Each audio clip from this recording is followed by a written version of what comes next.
I'm Scott Sommer. I've been practicing holistic medicine for more than 20 years. Our philosophy with this podcast is combining ancient wisdom with modern research to help you protect and heal your family so you can thrive in today's world and the challenges that we're faced with on a daily basis.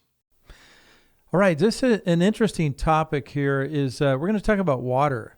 And I want to start off with the fact that we are born in water, and the concept that as we're formed in the womb of our mother, that we're surrounded by water. Literally, we're just in this sack of water. And then, so we have just like pure hydration, our skin, our body, everything as we form, we're formed into water. And then as time goes on, as we're born, then we continue to need water, of course. And yet, then we transfer from just being surrounded by water and not needing oxygen except through all the blood supply of our mother and the umbilical cord. We get all that we need, oxygen, and we get nutrition. And then finally, as that cord is severed and we're born on the earth, we basically transfer to breathing. And then we start breathing, and then we need to get oxygen actually also not only through breathing, but through water. And so that's why water is so critical as we age, because the older we get as we age and become elderly, basically we dehydrate. That's why our skin looks different. We have creaky joints possibly, or stiff and sore muscles when we wake up in the morning, or it's harder to exercise. So literally, we become dehydrated. And so if we don't rehydrate on a regular basis every decade of life, every day, and watching it just like a plant needs water, our bodies are critical to water, and we cannot function properly. So many times as we become elderly, we have symptoms that aren't even necessary. I mean, they're just side effects of dehydration, which is another topic is, what are the symptoms of dehydration? So I would say that dehydration can be everything from inability to think clearly, to dry skin and nails, to, popping, when we go to bend down, our bones creak or make joints make noise or popping noises. So all these are signs of dehydration. And some of the signs of dehydration come clearly when we look at our tongue. So our tongue should have just a slight amount of moisture on it, not too wet or too dry. And our eyes are signs of dehydration. Our skin, even needing like conditioner and whatnot, are all signs of the same problem. And then, of course, digestion and constipation are all signs of dehydration. My professor in Eastern Medical School used to say you can't float a boat without water, meaning that we can't have regular bowel movements, without water. Water is necessary for digestion, elimination. Our brains are like 80% water. So we really are born in water, and we're formed in water in the womb, and we need to keep the hydration up. Otherwise, our bodies will age much faster. And so drinking enough water will actually hydrate your cells, because we knew each one of the cells are literally like a balloon of water. And when they don't get the water, they dehydrate, and it affects every part of the aging process. And it makes us actually look older, feel older, and not feel ourselves. And then, of course, we can also tell by the amount of urination. So we know that we should actually be urinating every couple hours. And when we're not, then this is truly a sign of dehydration, that we're not getting enough water into our bodies. And then, therefore, the body's going to be struggling, because we lose water through breathing, droplets of water, just breathing alone, through urination, through our skin, through exercise. So if you exercise more, you're in a hot climate, all of those things indicate that you must drink more water.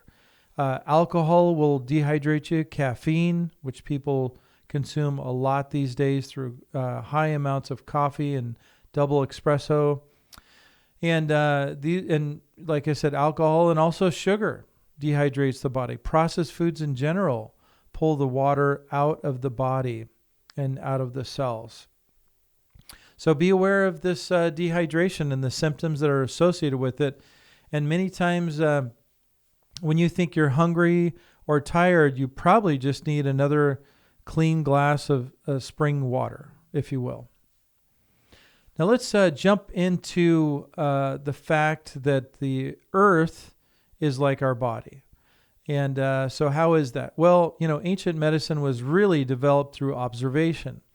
So we know that they basically the ancients observed the earth and how the earth was full of water and swamps and forest, but it also had deserts, and our bodies are no different. So, the earth is at least 70 to 75% water and less land than water for sure. And so we know that the body is very similar. We're like 75% water. So the parallel is that when the earth is, in need of water to function properly, all the oceans and evaporation and the rain and the clouds and the whole ecosystem, our bodies are no different. We need to keep it hydrated to be able to keep things flowing. Our blood is dependent upon water, just like rivers and lakes to the earth. And so we know that in order to keep things flowing, we have to have enough fluid to keep things flowing through our veins so that nutrition can flow as a boat would flow down a river and or a raft, if you will. So every time we eat food, we need water to digest the food. We need water to distribute the food, just like a semi-truck delivers food supplies to a store. And then we also need to, the garbage truck of the body and the cells is really the same as on the earth, So basically we need water to dispose of toxins, through the urine. And that's where the kidneys and the liver come in and filter and clean up the blood. And then we finally dispose of the waste. So this is how the earth and the body are really parallels. And we need to realize that if we become dehydrated, we become like the desert of the earth and things start to dry out and we will not thrive. Kidneys love water and they need it. And so does the liver to be able to filter toxins out of the body. Now let's jump to pH. So the pH of water is always a question. So we know that the more toxic the air is, like pollution and whatnot, that we know that, acid rain is a real thing. And so we know that rainwater, when it falls in its natural state, and then it's purified, through all the rocks and the rivers, and as it bounces around and is purified from the snow, the rain or the snow that falls, and then it travels down through these rivers, we know that the pH is just a little bit alkaline. That's what it naturally becomes. It would be 7 to 7.5. The pH scale goes from a 1 to a 14. We know that our bodies in general like to be alkaline overall, except for stomach acid. And then there's other parts of the colon that are a little more acidic or acid loving. But for the most part, orally, we should have proper pH, and it should be more like 7.5 or so. So it's not a good idea in general. I know that there's a lot of theories out there about drinking alkaline water. They're selling it a lot in the stores and expensive machines. And so I would just suggest in general that we should really always try to duplicate what occurs naturally in the earth. And 7.5 would be, like a normal pH of water. So there's some other things that we do in the clinic that we feel are very useful and effective to restore the proper pH of water. And that is to take some sort of filter to filter the water, at least phase 1, which is getting rid of, like a carbon filter, takes care of some of the chlorine not all of the chemicals, of course, or some distilled water, but you always want to add minerals back because it's important to have minerals because minerals are what make the pH of the water pH, 7.5.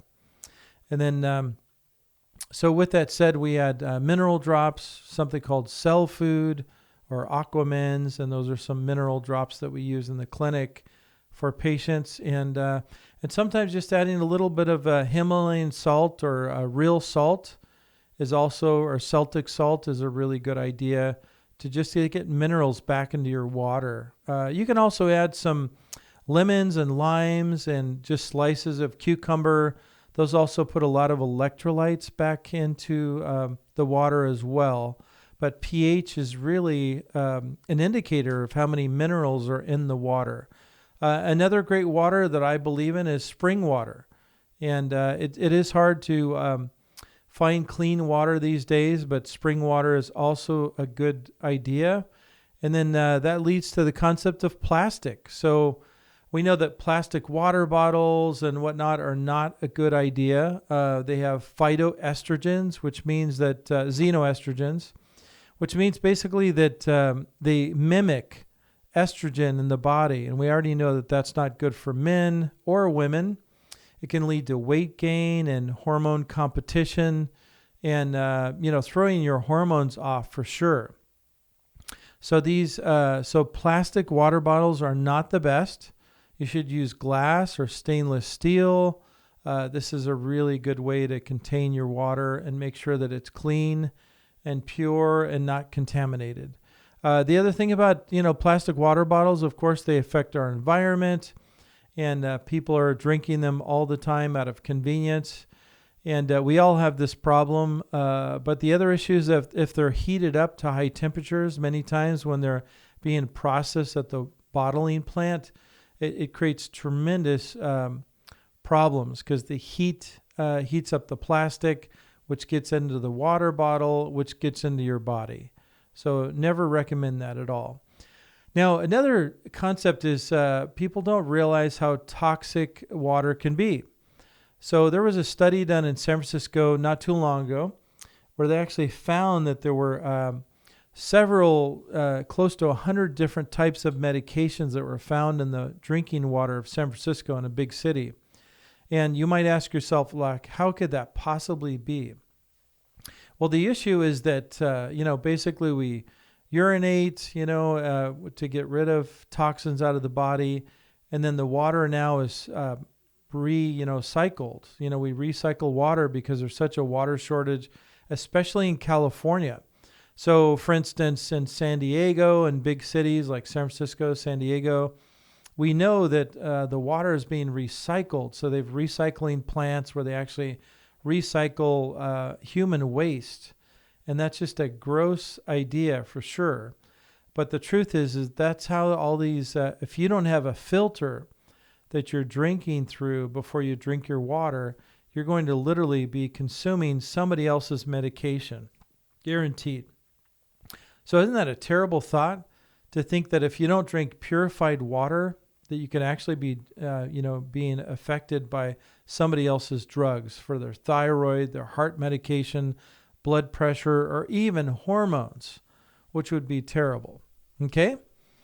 So the last thing about water really is about toxicity. So we know that if we don't have enough water, I use the analogy of trying to wash your car with a cup of coffee. So we all know that that's like impossible, that we'll never end up with a clean car if we use a cup of coffee.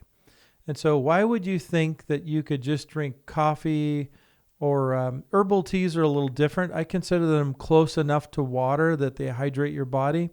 But anything that's caffeinated like coffee, hot chocolate, and sodas and diet sodas and all these drinks, carbonation really affects the calcium levels and mineral levels because it's very acidic.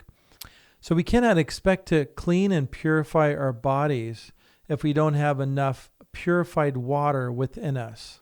So remember, the next time that you think that you're hungry or you need a snack or sugar or something, or that you're, craving something sweet, Most likely, the first thing that I always recommend is you start your day with water.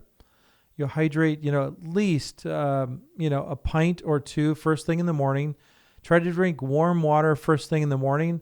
Believe it or not, just drinking warm water to match your body temperature is always the best thing.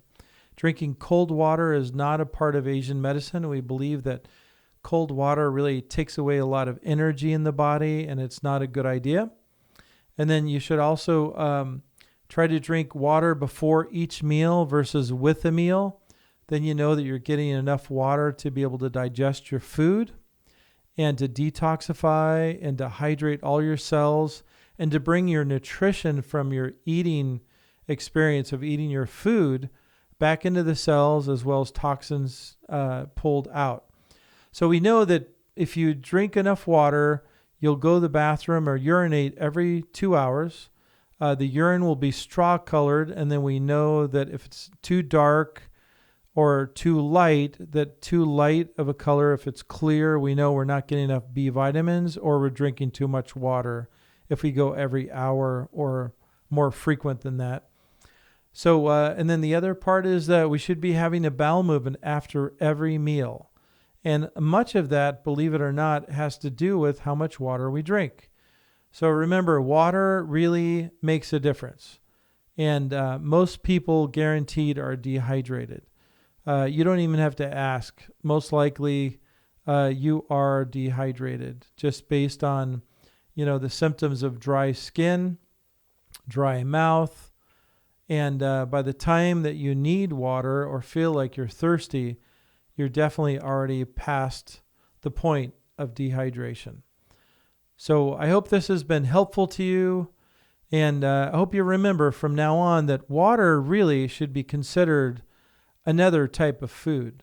It should be considered just as important as food because everything really starts with water, including if we use the analogy of a plant. A plant needs water and soil and sunlight and air and fertilizer.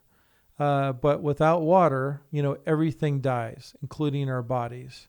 So remember, from the baby in the womb, surrounded by water, to an elderly person, the difference is how well we stay hydrated for the rest of our lives will determine the hydration and anti-aging properties of our bodies. And how fast we age will be determined by how well hydrated each and every cells of our bodies are and how that affects each and every organ system, including our blood flow, preventing heart attacks, preventing cancer, and even how well our brains function through complete hydration of the brain, which is more than 80% of our body.